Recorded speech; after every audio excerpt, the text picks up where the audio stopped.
Welcome back to the Queen and Vida show. Hello, Vida here. Well, today is a actually special episode, I feel, where we draw the relation between R&B and hip hop and the culture and how it's seen in different perspectives and may resonate with everyone. I think that everyone has a different perspective. Yes. And how do you feel like, Vida, how do you feel about that? The relationship, the connection between R&B and hip hop. Well, I believe it's essential, and it's there. It's very underlying, and it's there in a lot of things, a lot of music, because sometimes you could even take the beats out of a lot of stuff and then change it to R&B if it's the right tempo. Yeah. And I think they've been together for years. It's kind of one anyway. Like I see a separate, right? It is a relationship. They've been together for years. They've been together for years anyway. It is a relationship. It really is. It's a relationship. It's a whole vibe. Which, ironically, R&B being the subgenre. It is. It's a subgenre. It's a subgenre of hip hop and rap. I like to thank our special guest, Ayron Alexander. How you doing? And I'm gonna leave the table open for you and let people know about yourself and introduce. So my name is Ayron Alexander. I am what is known as a musical mercenary. I can do just about anything as far as music is concerned, except for play trumpet. I'm working on that though. Being an artist, because I can't call myself an R&B artist. I can't call myself a hip hop artist. I can't call myself a country artist. The bottom line is I make music. It's fun. I love it. But being an artist, I agree. It is essential that mix between R&B and hip hop. Without the rhythm, there is no blues. Absolutely. Yeah. And yes, there are plenty of songs that can exist far beyond the reach of what hip hop can offer for it. But at the same time, there is a special thing that happens when the two of those are allowed not just time to mix, but time to create. Absolutely. But yes. That's where soul comes from. Absolutely. No, soul comes from a whole different line of thought. See, okay. soul, think of it this way. About to get schooled. Soul is what happens when you run out of blues. See, soul is what happens. Soul is the cream at the top of the barrel that is R&B. Okay. I was gonna say soul is still pain. Don't get me wrong. Yes. It's got pain in it, but it's not quite blues. Okay. It's when you allow yourself to tantrically let out all that has been driving you insane without you having to say, "Oh, woe is me." Oh no, oh woe is me. Said, oh, but you're gonna jam with me about "Oh, woe is me." You know what I'm saying? Right. We're gonna make a whole song about it. So you being an artist, right. You being an artist. You've created music, which is phenomenal. Yes. I have to say. And you have, I feel, built that relationship that people can understand. But what I'd like is for those who are tuning in to take time to hear it from an artist's perspective, as far as how are you able to bring that hip hop into kind of the R&B as an artist. So you're asking how one chooses how to bring that in, or just how you incorporate it in general? In general, and for yourself. So with most songs that I've heard, most people start off with, a decent melody, and then they'll bring a rapper in at the end because they want to add that punch to it. For a lot of tracks that I personally like, the rapper starts off. They add the singer in towards the middle of it or towards the chorus, and usually it's got some substance to it. But it's that rare find. We were just talking about it. Hey Lover by Boyz II Men and LL Cool J. Mm-hmm. It's that rare find when that blend is not so one-sided. It's not, okay, this is just a rap song with some singers on the hook, or this is just an R&B song with a rapper at the base of it. No. When you create that blend that allows both parties to cohesively create a world for you to exist in as far as that song is concerned, that is when you actually see a marriage between the two genres. Me personally, I have not been afforded the opportunity to have a rapper on one of my tracks yet. I've been on other rappers' tracks as a singer, but even then that still goes along that same format of you're gonna sing the hook, You gonna sing the song like I told you, anime. But it stops being a primarily hip hop or a primarily R&B track when you allow both sides, not necessarily to vibe together, but to create a piece of what your understanding of that song becomes.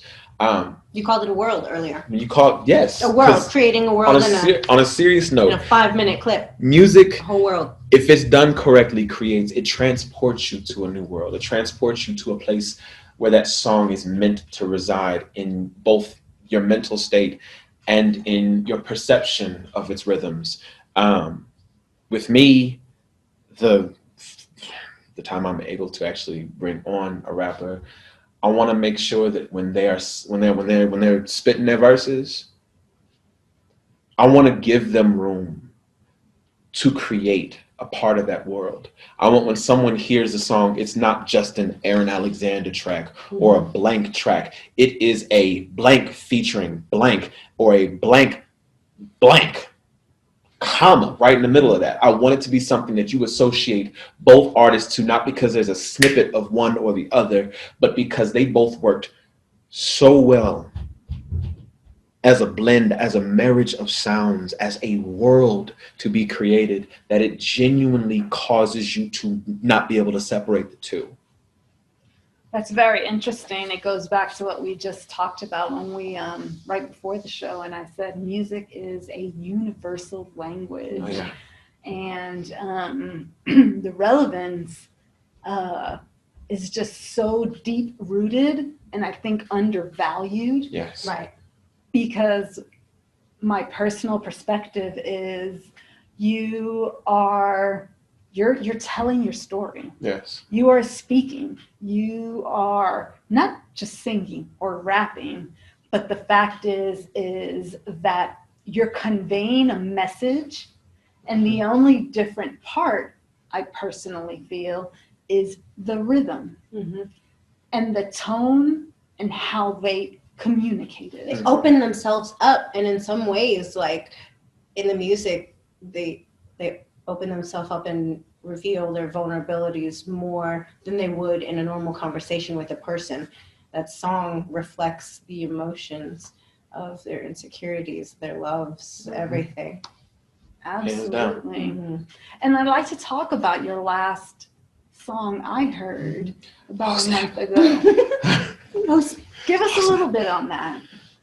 You referring to the YouTube video or the last song that was put on Spotify? I'm referring to the YouTube video I saw. So the last YouTube video I put up was a compilation of all the voices I've created over the last few months. Tell me about your YouTube.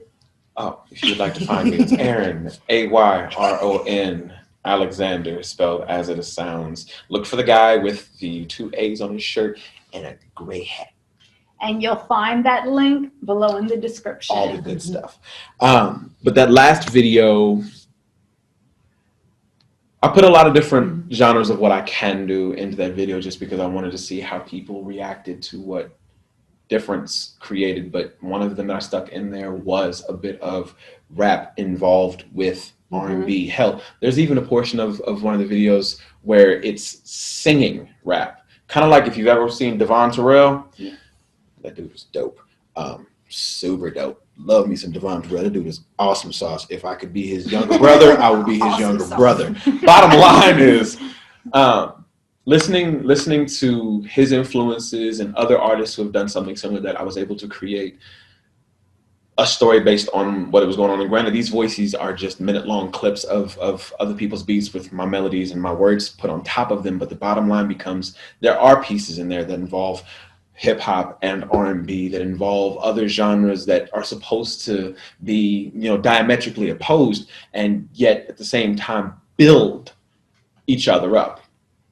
I hope I used diametrically right, because the word popped into my head before I could stop it. It's like it sure sounded good. The bottom line is, throughout that video, you get to see the difference in between the styles as much as you get to see the harmony between the styles. A lot of people talk about harmony as far as music is concerned. They think it's just notes opposing each other. In this case, harmony in the music being how well the styles blended to an effect of persuading the audience to feel something. That sounded way overproduced. Bottom line is it's great. It's fun, and it makes it a lot easier for you to understand the distance between the music is not as distant as you think it is. In this video, if you guys go watch it, you can see where like it's him, and he's singing and then he's rapping. So he's doing both the elements in these songs, and he's like doing his harmonies in the background, and there's like 3 of them singing while the other one is doing like the headlining part. It's a whole lot of him, but he's doing it all. Like, and so that's the reason being why I wanted to bring it up, because I played that song probably 2-3 times to truly take it in, because you can listen once and take it in and like it. You can listen a second time and then start to dissect it more. But I took it in again and stopped and looked, and you did, just like Vida like to put out there. It's just him everywhere. And I felt like he dissected, just as he said, all the very different portions, different parts, but stuck them together. He put them all he was together. A band. And he was put his them all own boy together. band. And the big thing is he showed the biggest thing is he showed that exactly what I meant, like that rhythm, that flow, that delivery. Trying to and the tone. He had on different shirts and stuff. Then it would have been like different people. Pretty much. And then his tone and his message, he made sure in each portion he dictated. He did that shit. He dictated what he wanted to say. And link is in the comments below. Awesome. Yes, and like I said, we're going to say it again. That YouTube link is below, and you will genuinely love this. Feel free to subscribe. So please subscribe. And look at all the videos. Please subscribe. This is like no studio editing. This is the sound of his voice. So if you watch that, I love it. I love it when I recorded his voice on my phone, and my phone recorded shitty sound at the time, and I showed it to them. It's an Android. I'm sorry. Don't bag on Android. Okay, right? See, I'm an Android baby. I'm sorry, guys. I'm an Android baby. Come over to the dark side. Wonderful. Okay, go watch his video. But and it's phenomenal to be able to meet a local Kansas City artist with such a phenomenal talent that leaves me speechless. And I'm sitting here and they put you on the spot because you're probably not going to even expect this. What is going on? You are extremely talented. And what I will tell you is for anyone who is out there watching today, take this with the greatest assault and research me if I'm wrong. But if you want to succeed in the entertainment industry, 2021 is your time. So hop on the train now. Right after COVID. Hop on the train right now. Connect with those who are genuine. Yeah. Get yourself out there. Right. Because I'm telling you, this world is for you. This world is for your underground artists, your entertainment. And if you can't support and be genuine, you're going to be good. All those Ayron, people who kept pushing through love this. it. I love all the music. And what inspired you? What inspired me? That's the beauty of it. Most of my music comes from personal experience. If it's a happy song, it's from something I have recently gone through because, what it do, you know what I'm saying? Happy to marry. But there are songs that pull from depths that I haven't touched in a long time. There are songs that pull from Last Lifeline. Yeah. Last Lifeline was a song that was created. Check it out on iTunes, on Spotify, on Google Play, all of these things. Ayron Alexander, same name. Last Lifeline was my suicide prevention song. When I was at my worst point, literally at my worst point, she who is now mine pulled me out, and I mean pulled me from the fire. And it took a lot of work of getting myself together and understanding that I was worth the time it took to be around me for me to be able to even begin to start having that confidence. And then that song came about because it was my way of saying thank you. You brought me out of the fire. You brought me from the worst possible situation I've ever been involved in my life. I mean, the song speaks to a lot of people because they've gone through the same situation. But I want the song to speak to that person who's still going through it, who's still trying to figure out, am I worth the time it takes to be around me? Am I good enough? Daddy didn't want me. Mm-hmm. Friends done back the hell off. And I'm not saying you have to find somebody who's going to see your worth, because, baby, if you can't love yourself, how the hell you going to love somebody else? Word of RuPaul. But in the same sense, knowing that you have, even if it's self-inflicted, that one belief that you can get through anything, that one belief that you are worth it, that's your last lifeline. Now, I had somebody pull me out the damn mud. She was my last lifeline. She was the very last straw that kept me from jumping off a cliff or cutting my wrist or doing something else foolish that would have taken me away from everything that I've been trying to build for myself. And since she's been around, the building then got big. It's a kingdom, it's a castle, it's an empire. Bottom line is, when I write, it is to communicate. When I sing, it is not just for you to hear my words, but for you to hear my heart. And you can. I want you to understand what it means to truly love the being you are. Yes, you're going to have doubts. Yes, you're going to go through some shit. Yeah, you're going to have happy times. You're going to have bad times. But if you don't understand who you are, there is no hope in this world for you to progress.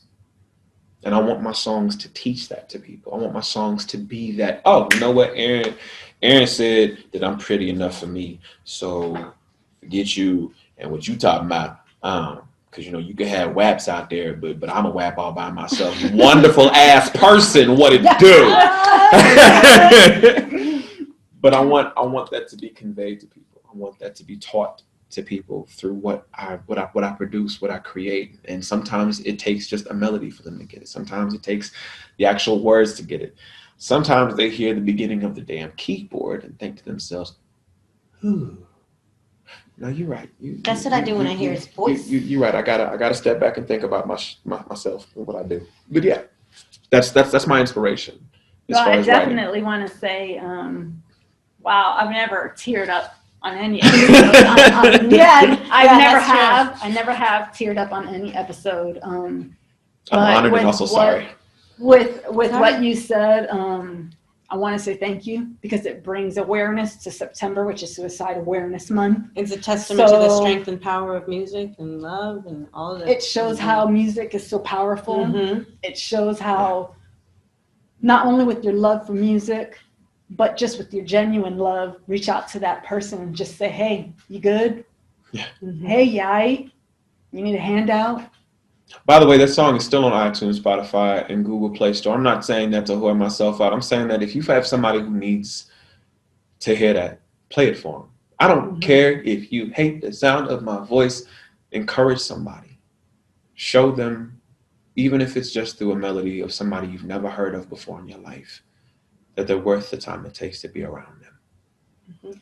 And honestly, and with that, I realized on the poll question, a lot of people kind of resonated with the same artists that I did, with the Mary J. and Method Man. And what I will say is, interestingly enough, you're all I need to get by. Yes, with Method Man. I just like Method Man being grit, being, a lot of people don't realize Method Man was actually, showing people, man, we're going through some serious struggles. Like, y'all don't see this? And then Mary J came up here, and we could all love, but it wasn't always about loving that song. It was about bringing up the other person, uniting, empowering, showing that, hey, man, as a community, as a generation, as females, support your man, support your brother, support your next door neighbor. And I wanted to bring it out because I saw a lot on y'all. Thank you for voting on that poll. Yeah. It was very, very eye-opening, and I listened to everything. Thank you, Aaron, for being on the show. Yeah, thank you for having me. It was fun. Vida, Vida, I'm gonna let you close this one out. Say what your piece, how you feel about hip hop and R&B.